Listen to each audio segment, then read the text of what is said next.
If you're into real stories about self-respect, hidden truths coming to light, and the exact moment a man stops accepting crumbs, go ahead and hit that subscribe button. I've got plenty more like this one waiting for you.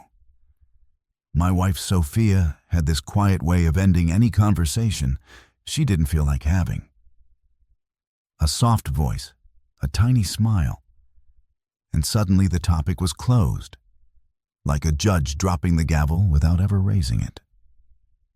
That's how she did it the night she looked me straight in the eye and said, "That's all the closeness you're getting from me now." No fight, no discussion, just a calm little announcement that drew a line right down the middle of our 10-year marriage, like she was shutting a chapter she'd already decided was over. I sat there on the edge of our bed, staring at her back, waiting for the punchline that never came. We'd been rocky for months, yeah, but I thought we were still in it together. Or at least, I was. I asked what she meant. I asked if something was wrong. She just sighed my name, Ryan, like I was exhausting her. "I'm tired. Don't turn this into a thing." As if wanting my own wife to want me was the dramatic part. I thought she expected me to beg, to apologize for whatever invisible crime I'd committed, to shrink myself small enough to fit back into the space she'd just carved out.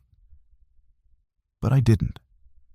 I just nodded, walked out of the bedroom, and felt something inside me quietly break open.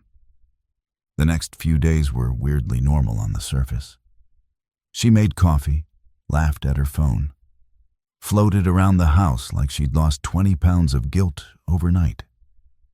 Every brush past me in the hallway felt accidental.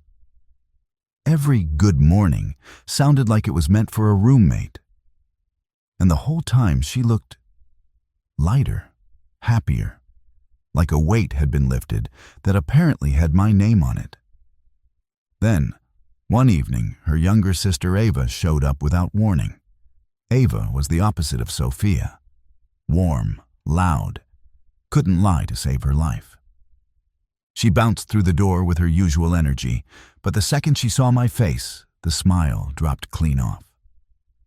"Ryan, you okay?" she asked, voice low, stepping closer like she was afraid I might shatter.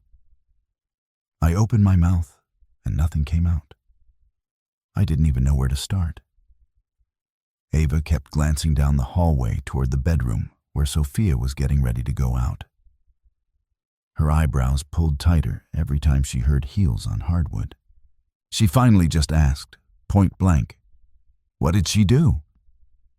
Before I could figure out how to answer, Sophia walked in, all bright and breezy. "Ava, you're early." Quick hug for her sister, zero glance my way, like I was part of the furniture. She grabbed her purse, checked her lipstick in the little mirror by the door, and threw over her shoulder, "We'll be late. Don't wait up, Ryan." Like I was the one crashing girls' night. Ava didn't budge. "Where exactly are we going?" she asked slowly. Sophia laughed. "Too loud, too fast. Don't start. It's just drinks." Ava turned back to me, eyes searching my face. "Ryan, has she said something weird to you lately? Something that didn't sit right?" Sophia froze for half a second. I saw it. Ava saw it. I tried to play it off. "It's fine." But Ava stepped closer, voice dropping. "You look like someone just told you you're not enough. What happened?" Sophia rolled her eyes. "Oh my God, Ava. Relax. I just told him we're taking a break from sex for a while. He'll live." The room went dead quiet. Ava stared at her sister like she'd grown a second head. Then she looked at me, and her whole expression softened into something that hurt worse than anger. Pity mixed with fury. She stepped between us. "Sophia, what is wrong with you?" Not yelling, just ice-cold clear. You don't get to talk about your husband like he's a chore you're tired of doing. Sophia crossed her arms. Stay in your lane, Ava. You're single. You wouldn't understand. But Ava wasn't backing down. She looked at me, really looked, and said, Ryan, this isn't okay. You shouldn't be spoken to like that. You shouldn't be treated like that. Sophia snorted. He's acting like he's the first guy whose wife isn't in the mood 24/7. Ava shook her head.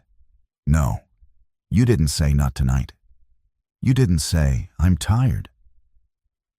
You looked him in the eye and told him he's had all the intimacy he's ever going to get from you, like it's a limited time offer that just expired.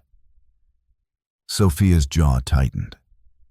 She didn't like hearing her own words played back. Ava's voice dropped even lower. You didn't sound tired, Soph. You sounded done, like you've already left the marriage but forgot to tell him. Sophia grabbed her purse again, face tight. We're leaving. I don't have time for this. But Ava turned to me one last time, something fierce in her eyes. Ryan, do not let her make you feel small. You deserve a hell of a lot more than being pushed aside in your own home. Sophia snapped. Ava, enough. Ava looked at her sister with pure sadness. No, Soph. Enough is exactly what you told him, and you said it like his heart didn't even count. Then she whispered the words that turned the room ice cold. I know why you said it. I've seen the messages. Sophia went completely still. My heart stopped. Ava looked back at me, eyes shining with regret. I'm so sorry, Ryan. You didn't deserve any of this. And just like that, every puzzle piece snapped into place,